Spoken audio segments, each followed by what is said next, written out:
All right, ladies and gentlemen, the time has come. Are you ready for Hillary Clinton and Donald Trump to square off face-to-face tomorrow night at Hofstra University in New York? The moderator, NBC's Lester Holt. What do you expect from this, Bob Scher? It's going to be fun. Hillary's strategy is to get under Trump's skin. Trump's strategy, don't sound like a lunatic. Chris Kennedy. Richard, the world's going to see the four stages of Donald Trump: confusion, frustration, anger, and insults. Catalina Bird. I think I'm going to watch the football game. Do you? And Baltimore Sun media critic, the fabulous David Zerwick. Richard, as if this election has not already been overly dominated by media moments in television and social media, this is going to be a spectacle. Some people are talking Super Bowl ratings for this. For democracy, I don't think this is a good thing. For the television industry and the media, it's going to be a very big night. And my prediction is America's going to be more confused about these two candidates after it's over than we are before it starts. All right, everybody, welcome to Square Off. Thank you, David, for that very short answer. Welcome to Square Off, brought to you by the law offices of Peter Angelos. And if you or a loved one has been injured because of someone else's negligence, pick up the phone in the morning, call 1-800-556-5522. Schedule your free consultation. I guarantee you'll be glad you did. I am prepared to, ready to actually take on those challenges, not engage in a lot of, irresponsible, reckless rhetoric. You don't hear a plan from him. He keeps saying he has a secret plan. Well, the secret is he has no plan. Hillary Clinton talks tougher about my supporters than she does about Islamic terrorists, right? All right, we're delighted, ladies and gentlemen, to welcome our very special guest panelist, a good friend of mine, the brilliant media critic for the Baltimore Sun. Don't giggle, it's true. David Zerwick. So, Dave, we invited you on the show today because you are our debate expert. What do you think? I think this is one of the big moments. Look, in terms of the history of TV debates, 1960 with Kennedy and Nixon, that was a big moment. We didn't understand the role media played in our political life in America, so it happened and people didn't realize right away what was going on. We went back, we figured it out. Big moment. Started this sad path we're on where television is more important than the sort of political plan that a candidate has for the nation. 1980, Reagan, Carter. That was the high point in terms of ratings, 80 million people.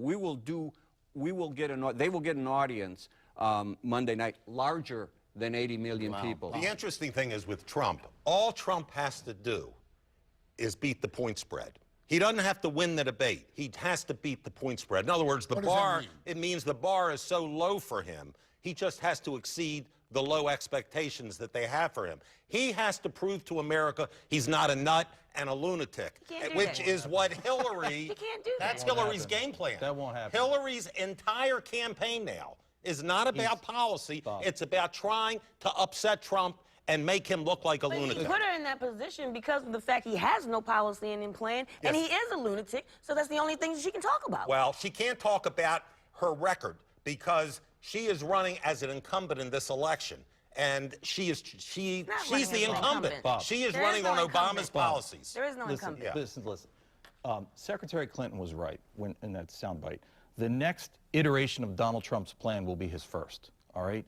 The bar will not be lowered for him like it was with Matt Lauer. Lester Holt will pull no punches, okay? We're going to see, just in the debate prep style for these two, she's preparing for 3 days. He's just going to wing it. It's a microcosm of how they would be as president. And he's going to have to overcome the notion that he's not qualified. For instance, how can he be commander-in-chief when he had no idea that Russia invaded the Ukraine? How can he run the global economy when he had no idea what Brexit meant? These policies don't mean anything to the American people. So far. That's the problem. Well, it may be the problem, but that's the reality. People in this country are angry, okay? I agree. You're seeing it in the cities. You're seeing it with terrorism. Every time there is another riot and every time there's another terrorist attack, Trump's poll numbers go up. David. People are mad. No, I think one of the things Bob is saying is that, look, it's the same thing as 1980 with Reagan. All Reagan had to do was not go off, was to seem calm and competent. Right. Some people said presidential. Right. If Trump can do that, if Hillary Clinton doesn't try to bait him, she's making a big mistake. And she that's needs her to plan. try to bait That's him. what they're trying to do. But if he doesn't, and don't forget, I have to say this is true, since Steve Bannon from Breitbart has taken over as CEO of that campaign, Trump is a much more disciplined candidate. They may be able to keep him under wraps for 90 minutes. He can win the I debate don't just by beating He cannot expectations. Yes. He has a short attention span. There's no way he could maintain message discipline for 90 straight minutes, all right? Right. It's not going to happen. And like I said, how can this man say that he's going to uphold the Constitution when he He's thinks never the read it. Constitution has 12 articles and there's only 7, all right? We're going to see who this guy really is. There's a lot of people tuning in Monday night who really have not paid attention so far, and this is going to be a game changer. He's going to show up at this debate as a land shark, and he's going to leave as a guppy. Republican pollster Frank Lutz says the commander-in-chief question may be the make-or-break issue of this campaign, and the debate could make the difference. You agree? Well, you know, Luntz is, pardon me, I'm not going to say anything about Luntz. I'm not going there. But the commander-in-chief issue, we had a whole forum on commander-in-chief from NBC. Now, you know, everybody says, oh, Matt Lauer was terrible. And I said that, too. I've said Matt Lauer was terrible. But my anger was about NBC for putting a newsreader and a show host in that job where they needed a journalist. Matt Lauer was ripped by social media. And there were forces on social media that would have gone after him no matter what he did, as long as